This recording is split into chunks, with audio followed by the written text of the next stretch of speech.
this behind one of the Manchester wood Mount Equinox on that side, and into. I was born in Reading, Vermont. by gunsmith John Dowd in Goshen, Connecticut.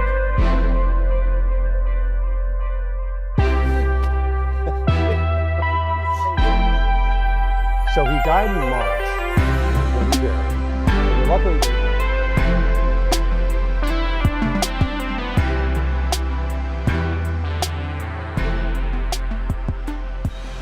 Good evening.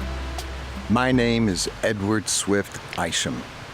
I'm the grandson of the very first physician that was ever in Manchester, Pierpont Isham, whose practice was right on what is now the property of the inn at Manchester. Now let's see. I was born January 15, 1836, or so they tell me. My mind's a little bit foggy on that point. But it was in Bennington.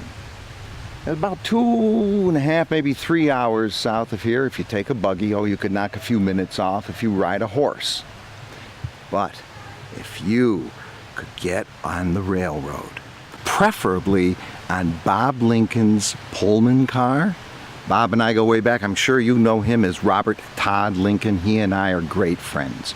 But if you could get on his car and take the rails, you would make it in a fraction of the time.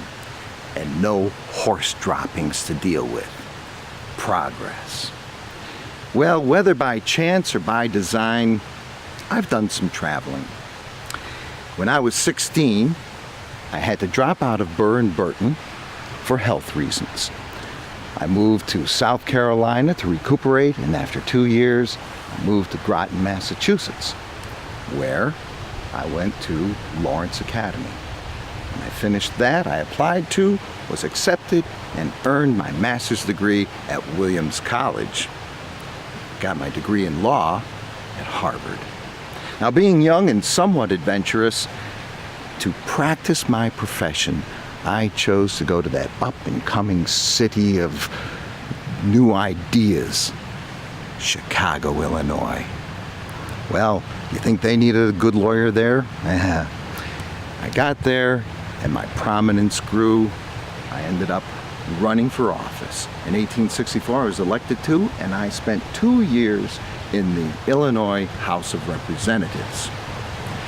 At the end of that period, in 1866, I took my wife of 5 years, the former Fanny Birch, and we took Mark Twain's advice and left America. We went to Europe to live, to travel, and to learn about other cultures. It was wonderful. At the end of the 2 years, I came back to Chicago, picked up my practice, and that's when I met the young Robert Todd Lincoln. Now, he started working for me in 1872, just about a year after the Chicago fire. We've been fast friends ever since. And what brings me here, back to Manchester? Roots. Yes, I used to come here in summer. Throughout the 1880s, I even convinced Robert to come here a couple times.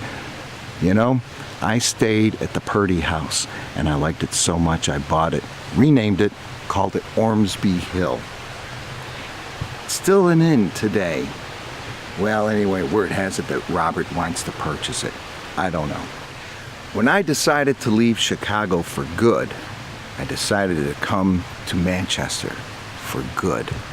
Not just to sit on my laurels. I was instrumental in and ultimately became the first president of the Aquanic Country Club.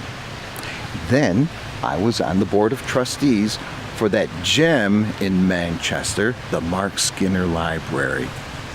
Then I went back to school, Burr and Burton, but not as a student this time. I was on the board where I pushed to develop a school that included and catered to a variety of young people to teach them to think, to question, and to become leaders. A good life, a good wife, and 4 fine children.